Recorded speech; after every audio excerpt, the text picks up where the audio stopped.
Hello, welcome back again to the Union Pacific Railroad Geneva Subdivision in N-Scale. My name is Daryl Cruz, owner and builder of the layout, and your host for episode 20 of season 2020. This is a layout update video on the last bit of roads in Rochelle.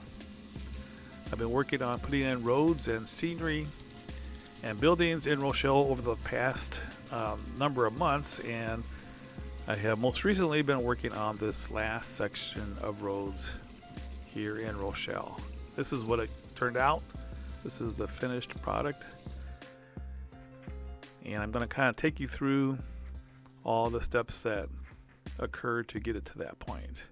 So this is what it looked like before I got started on this section. I still had about 7 feet left, and I'm ended up working on about 3.5 to 4 feet of the remaining 7 feet. And as you can see, I did put in some plywood to extend the road off of the layout. That's one thing I didn't think about doing when I first planned this all out 12 years ago.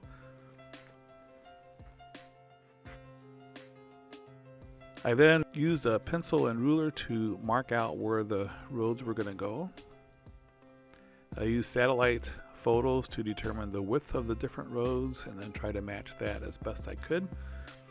I also removed the ground foam from where the roads were going to be so that the plaster could adhere directly to the benchwork or to the plywood. I then used paving tape. I used the Woodland Scenics Smooth It road system, and this is their paving tape that you put down, and in this case I did put that down according to where I had marked off the roads using the pencil. As you can see, I cut the tape to fit in between the tracks as it goes across the tracks.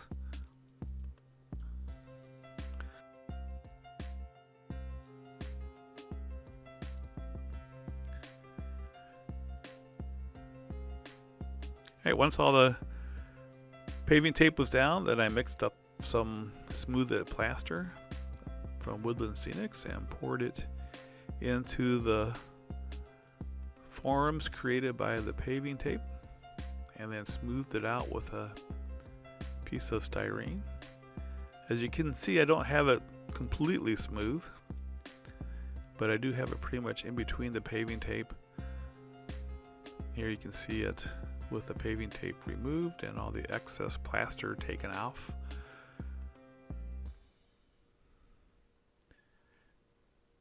The way this system works, you basically have to put the plaster in and then sand it down smooth. Now, one thing about the sanding is that it's very messy. So I tried something different here. I put some masking tape down to catch as much of the plaster as I could so it doesn't get all over the layout. And here you can see what it looks like after sanding it. There's a bunch of powder. And this is what it looks like after vacuuming up the powder. Still quite a bit of powder left behind. So the masking tape did a good job of covering that up and stopping it from getting onto the layout. So here you can see it looks pretty clean. The main thing was that I did not want it to get on the tracks and the plaster, which worked out pretty good there, but still ended up with plaster getting on the Union Pacific trackage. Alright, I slapped down a quick coat of paint on the plaster and then installed some curbing. I used 0.03 by 0.04 styrene strips for the curbing and glued it down with super glue and kind of bent it around the corners. I also used evergreen sidewalk sheets and have those down. I cut the curves according to the satellite photos, and I also, by the way, you can see I put in the BLMA concrete crossing. You can see that right here. You have the BLMA crossing concrete there between the tracks.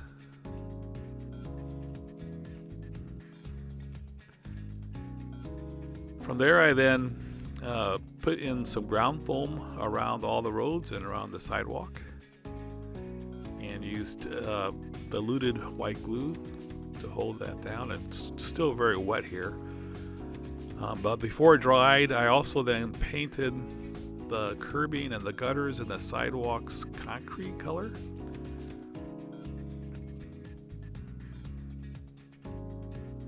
See, I did all the sidewalks and the curbing.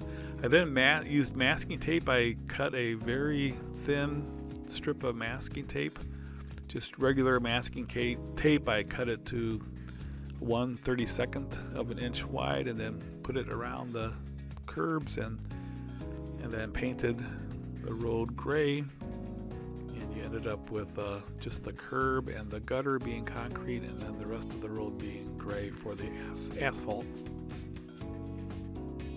You can see a manifest train pulling through.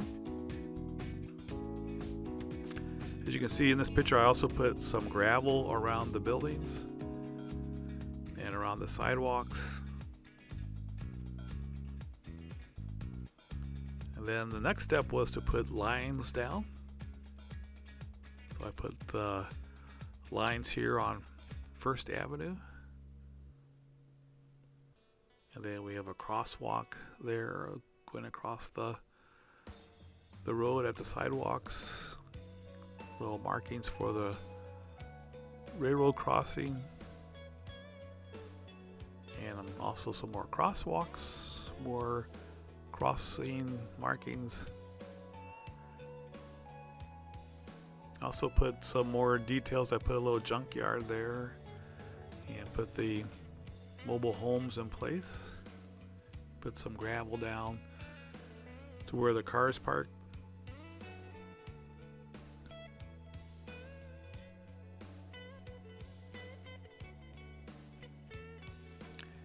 And then lastly, I weathered all the roads and the sidewalks and added some additional buildings. And basically this is the finished scene. As you can see, I also put in some crossing gates, added some more junk to the junkyard.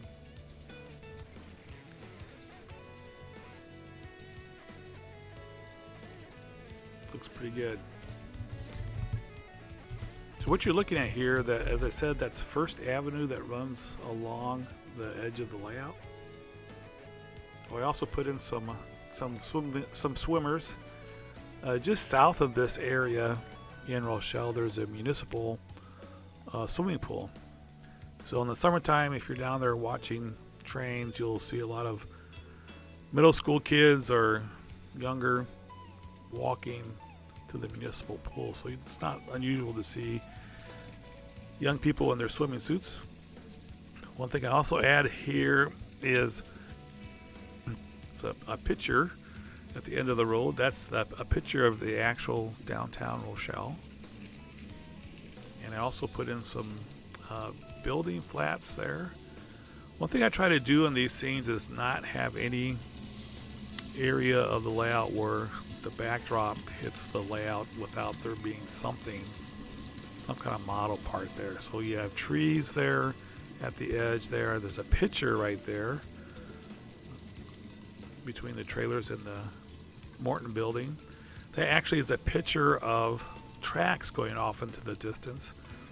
And what I did is I put glue, white glue, where the tracks are, and then I sprinkled some ballast or some gravel, the same color as that's right there, and sprinkle that onto the glue so now it looks like there's a road going off into the distance.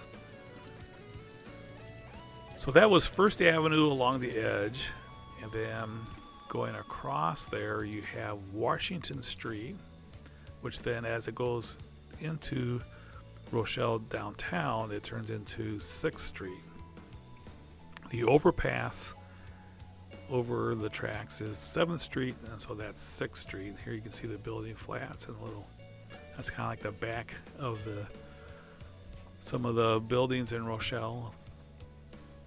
One thing I like about how this era and how this turns out is that you have some old buildings as well as some newer buildings. So definitely, this is definitely how it looks in Rochelle, I think. This is an area that I still need to do the last bit, the last 2.5 feet.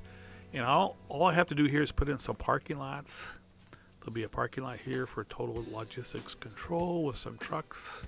There's also going to be an oil unloading facility right there. And then there'll be a parking lot here for Heinz Lumber, some gravel, and details by the cement plant.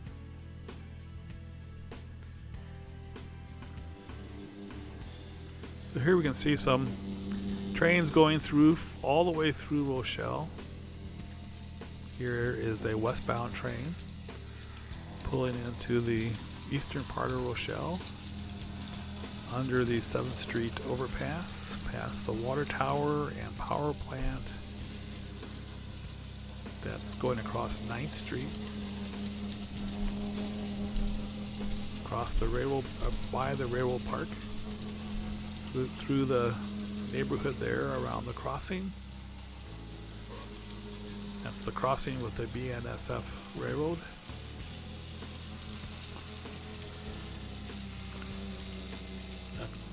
Now it's going by an abandoned Del Monte warehouse. And then past the interchange yard and the existing Del Monte warehouse. Good look at the crossing area.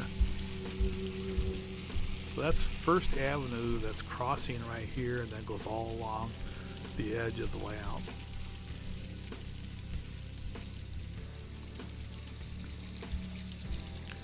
That abandoned Del Monte warehouse is now presently torn down completely.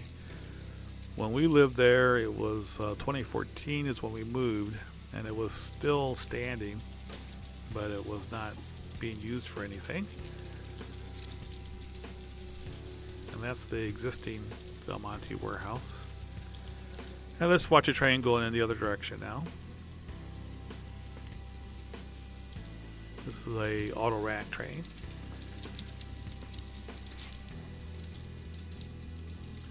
That road there on the other side of the tracks is Highway 38 that goes out west towards Ashton and Franklin Grove, past the Global 3. And we're going to cross the Diamonds again. So there's been a lot of changes here since we lived in Rochelle. The signal bridges or signal towers there have all been updated and replaced. Water tower is still there. Overpass is still there. Here you see it going through the most recent addition.